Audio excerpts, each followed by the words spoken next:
Hello बच्चों, कैसे हैं आप सभी। तो स्वागत है आपका महावीर क्लासेस के इस खूबसूरत से प्लेटफॉर्म पर। तो बच्चों, आज हम एनालिसिस करने जा रहे हैं class 12th physics MP board English medium के जो बच्चे हैं। इंग्लिश में हम पूरा डिस्कशन यहाँ पे करेंगे, एनालिसिस करेंगे। बहुत ज्यादा टाइम नहीं लेंगे क्योंकि ऑलरेडी आपको पता है कि पेपर बहुत ही शानदार आया है। हर एक बच्चे से पेपर बहुत शानदार तरीके से बना होगा, चाहे वो ऑब्जेक्टिव हो, चाहे 2 मार्क्स क्वेश्चन हो, 3 मार्क्स क्वेश्चन हो या फिर 4 मार्क्स क्वेश्चन हो। बहुत ही शानदार पेपर रहा है और लगभग हमारे महावीर क्लासेस में लगभग 40 बच्चों में से मुझे पूरी उम्मीद है कि 30 बच्चे आज के इस पेपर में 60 से ज्यादा नंबर लाने वाले। बिल्कुल गारंटी मैं दे सकता हूं। कितने? 60 से ज्यादा बच्चे यहाँ पे मतलब 30, 40, 50 बच्चों में से मैक्सिमम बच्चों के 60 प्लस मार्क्स यहाँ पे आएंगे। तो हम आज पहले तो ऑब्जेक्टिव डिस्कशन करेंगे और साथ में हम उन क्वेश्चंस को भी डिस्कशन करेंगे जो आपसे बने होंगे और किस तरीके का पेपर रहा, इजी, मॉडरेट, डिफिकल्ट, किस लेवल का पेपर रहा, उस पर भी हम चर्चा करने जा रहे हैं। तो अगर हम सबसे पहले बात करें, सबसे पहले हम मैच द फॉलोइंग्स की बात कर लें तो इलेक्ट्रिक फ्लक्स जो होगा बेटा, इलेक्ट्रिक फ्लक्स की अगर हम बात कर लें तो इलेक्ट्रिक फ्लक्स की ऐसा यूनिट क्या होगी, जल्दी से आप बताइएगा। इलेक्ट्रिक फ्लक्स की जो यूनिट है वो क्या होने वाली है। तो अगर हम देखें, फ्लक्स जो होगा वोल्ट इंटू सेकेंड होगा। इलेक्ट्रिक फ्लक्स क्या होगा बेटा? Volt into second. और अगर हम पोटेंशियल ग्रेडियंट की बात करें तो वोल्ट पर मीटर हो जाएगा। क्या हो जाएगा? वोल्ट पर मीटर हो जाएगा। अगर हम मैग्नेटिक फ्लक्स की बात करें तो वोल्ट इंटू मीटर हो जाएगा। अगर हम बात करें मोशनल ईएमएफ की तो उसका ईएमएफ हो जाएगा। अगर हम बात करें magnetic field inside the solenoid तो ये हो जाएगा म्यू 0 एन आई। और अगर हम एंड पे बात करें तो हो जाएगा mu not an I upon 2। बहुत इजी थे, बहुत ज्यादा डिफिकल्ट नहीं। हाँ, इनमें जरूर कंफ्यूजन रहा होगा वोल्ट सेकंड, वोल्ट मीटर में, लेकिन आप फॉर्मूले से डायरेक्ट यहाँ पे ये यूनिट बना सकते थे। बहुत ही आसान यहाँ पे क्वेश्चन पूछा गया था। वहीं अगर हम आगे बात करते हैं एमसीक्यूज की, अगर हम बात कर ले तो पहला क्वेश्चन क्या था? The size of an ideal dipole. Of course 0 होता है। क्या होता है? 0। The standard potential of earth, of course 0। The wavelength range of infrared waves IRA। तो आपको हर बार बोला गया था कि भाई जो भी जितनी रेडिएशंस है उन सभी रेडिएशंस की वेवलेंथ रेंज, फ्रीक्वेंसी रेंज जरूर याद कर लो। हमेशा से एग्जाम में पूछे जाते थे और आप देख सकते हैं क्वेश्चन यहां से बन भी गया। ठीक है, वहीं हम आगे क्वेश्चन की बात कर लें तो नेक्स्ट क्या कह रहा है? The value of angle of incident of the surface is 60 degree, then the angle of reflection at the plane will be again 60 degree. क्या आ जाएगा बेटा? 60 डिग्री यहां पे आंसर आ जाना है। 60 डिग्री यहां पे एमसीक्यू का आंसर होगा। ये बच्चों ने बहुत ज्यादा गड़बड़ किया है। स्पेसिफिक चार्ज जो होता है, बहुत सारे बच्चों ने ये लगाया होगा जबकि ये गलत है। अगर हम देखें तो 1.76 इंटू 10 टू दी पावर 11 होता है कूलाम पर किलोग्राम। इसको याद रख लीजिएगा। और सबको पता है पीएन जंक्शन डायोड में विड्थ ऑफ द डिप्लीशन जो लेयर होता है वो 1 माइक्रोमीटर होता है। कितना होता है बेटा? 1 माइक्रोमीटर होता ही, आपको ध्यान रखना था। और ये यहाँ पे इसका जो है करेक्ट आंसर है। अब वहीं अगर हम किसकी बात करें, ट्रू फॉल्स की बात करें तो क्वालिटी फैक्टर जो है, अगर हम बात करें किसकी, क्वालिटी फैक्टर की बात करें तो क्वालिटी फैक्टर में जो पहला क्वेश्चन है वो बिल्कुल ट्रू है। अगर हम energy redistribution takes place, of course it's true by the suitable heating sufficient thermal energy can be imparted, free electrons enable to come out from the metal. तो it is false statement, it is false statement. और ये भी यहां पे false statement जाएगा। और अगर हम ई की बात करें तो this is also false statement.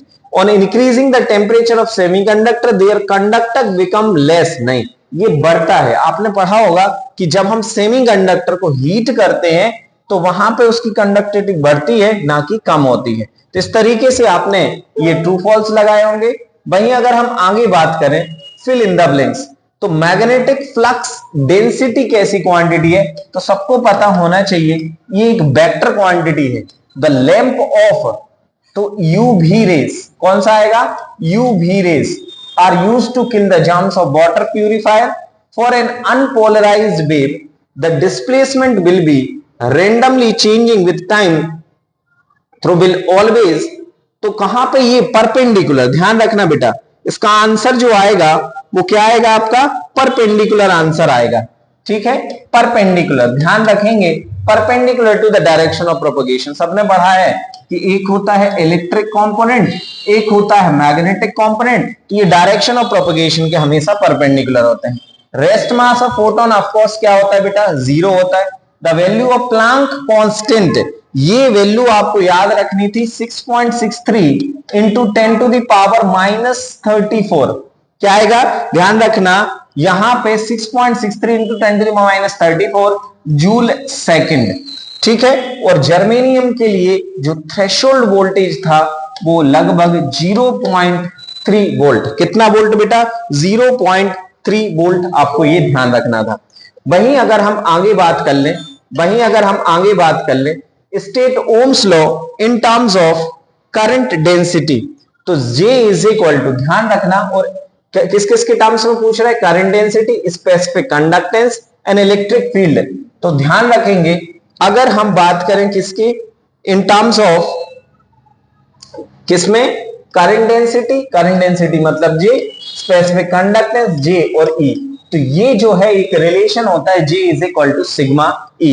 वही dimension formula of magnetic permeability, अगर हम डायमेंशन फॉर्मूले की बात करें मैग्नेटिक परमेबिलिटी, तो ये होता है बेटा ML2 T-2 A-2, ML2 T-2 A-2, इसको फाइंड भी किया जा सकता है, इस फॉर्मूले की हेल्प से भी हम कर सकते हैं, म्यू नॉट एप्सिलॉन, अगर आपको एप्सिलॉन का फॉर्मूला याद है, अगर इससे आपको याद नहीं है तो आप याद रख सकते हो mu naught upon 4 pi I dl sine theta upon r square. इस फॉर्मूले की हेल्प से हम म्यू नॉट की डायमेंशन फॉर्मूले को इजीली फाइंड आउट कर सकते हैं, कोई दिक्कत नहीं होना चाहिए। Right the formula for impedance of the LCR circuit, तो भाई Z इज इक्वल टू, आप सभी को पता है कितना होता है, √R² plus omega L minus 1 upon omega C का होल स्क्वायर, ये याद रखना था, ये ऑफ कोर्स आप लोगों ने लगाया भी होगा इसी को।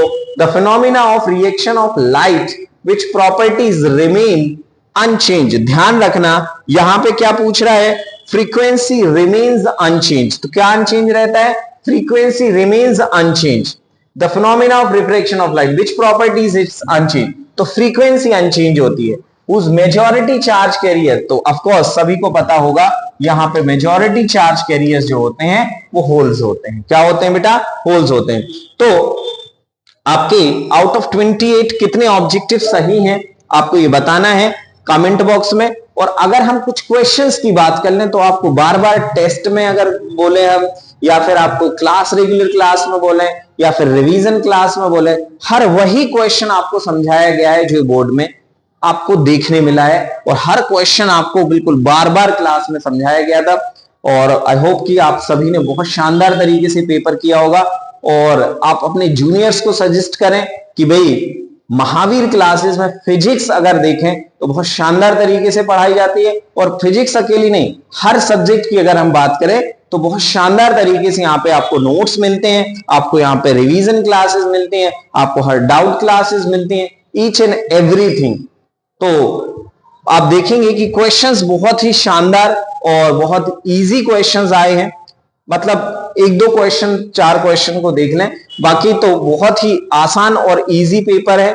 और हर बार की तरह इस बार भी जो रिजल्ट होगा निश्चित तौर पे बहुत ही शानदार होगा। मिलते हैं इसी तरीके के और पेपर एनालिसिस के साथ, और जब तक जुड़े रहिए महावीर क्लासेस में। Thank you so much.